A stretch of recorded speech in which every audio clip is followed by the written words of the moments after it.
Passion by the Floods was a popular record for us. Hip-hop music at the time, like Africa Bambaataa. Then stuff like Shannon was a very big influence on us. Let the music play. And when we first recorded West End Girls, that was in New York about 5 years ago with Bobby Orlando. So for a while, it was like we felt more like part of the New York dance scene than any London scene. Now, a lot of your music, primarily your music, is played on dance music stations, like the one I work for, but you're having a problem sometimes crossing over into top 40. Why? Why do you think there's a problem with it?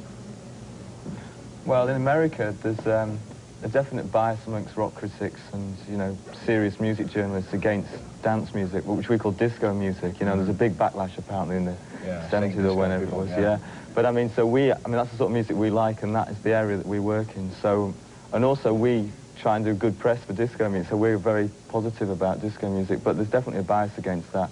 And so I think it's difficult to cross over just because of the name that we're given. And also in America, you tend to categorise music a lot more than in England. And the radio stations in England, you'll just get every form of music that there is on one station, whereas in America, you're either a dance station, you're a rock station, you're a country station, you know, it's very categorised. How does it sound, though, in England, playing all different kinds of music on one radio station? I mean, would it sound strange? To an American in England, it would probably sound very strange, but it's quite good, really, because you can listen to lots of different sorts of music, you know, and so everything has equal importance, you know, so it's quite good. But also it gets a bit much when you hear a load of records you don't want to hear as well. It's quite refreshing when you come to America and you can just tune in and you listen to non-stop music that you like. What do you enjoy listening to? Well, I mean, in terms of records at home, whatever, I listen to, you know, mainly from pop music, I mean, mainly dance music, or something like Prince. I liked his new album. I also listen to older singers like Billie Holiday, I like. And I also listen at home to a lot of classical music, because maybe I find it more relaxing, or I like to get a break from pop music sometimes. So quite a wide range of stuff. What do you enjoy listening to? Well, I'm slightly different to Neil, because I just like listening to 12-inch records, and they're normally just current ones that I like and go out and buy. So my record collection's all 12-inch records. Do you have some favourites? Well, I can never remember what they are. What have I bought recently? What was the last record that you listened to? The last record that I... You bought those Acid records? Yeah, one day I went out and bought a load of Acid House records. I didn't even know what they were, I just bought a pile of them. We've got some audience questions. Would you like to ask some questions? The instrument that you use, I think it's a Fairlight. Did you have to take formal training for that, or was it by trial and error? Well, funny enough, we've just bought a Fairlight. Previously, we'd always used a Fairlight programmer. Because the important thing really isn't so much the ability to do the computer programming, because you can get anybody to do that. The important thing is to have the musical ideas. So you can actually play it in yourself, but you don't really physically need to be able to do it. But having said that, we've just bought a Fairlight, and I can actually do it myself now.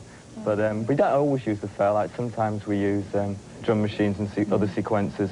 It's good not to get too restricted to one keyboard. You know, it's nice to have different... You know, we always hire in equipment rather than have our own, really. Other questions? Yeah. What inspired you in the video, It's a Sin? I mean, I've seen it, and the message seems like very profound and deep. I mean, what were you trying to get across to the audience? Well, when we wrote the song, which was quite a few years ago, before we made records or anything, we always had the idea that if we made a video, it was going to be like Joan of Arc, who was burnt at the stake for being a heretic, because we just thought it would look incredible.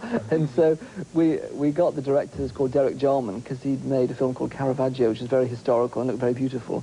And we told him we wanted to be like Joan of Arc, only I was going to be a prisoner, and Chris was going to be the jailer, and I was going to be burnt at the stake, but they said it was too violent to burn me at the stake at the end. So I was very disappointed about that, actually. So it kind of leads like a trial, and the song itself was inspired by, I was brought up as a Catholic, and sometimes when you're growing up, you feel like everything you want to do is a sin, and so it was kind of about that, really. And so the video was meant just to emphasize that. And you see the 7 deadly sins are people who represent envy, jealousy, greed, all the 7 deadly sins. One more question? You guys are really excellent, and I just want to know if you're going to be touring in New York or the U.S., or are you already? Well, we've never done a tour yet. We've played live a couple of times, but those are one-offs. And but we're seriously considering doing a tour after the next album to go with that. And so we're quite looking forward to it in a funny sort of way. I mean, we're also not looking forward to it because, you know, we don't like travelling so much, really, and it'll be exhausting. But I think we've got something that we can do which is different to a normal rock show, because we're not actually great fans of live music, because They're normally quite good when you go in there, but after a while they get a bit boring and we normally leave. So we want to do something which can keep your attention and be, you know, genuinely exciting throughout and visually exciting. So we're going to have to put a lot of work into it, but I think it should be really good when we do it. You just have to wait a few months, well, 18. All right. Yeah, well, thanks for stopping by the Latin Connection. It was great seeing both of you again.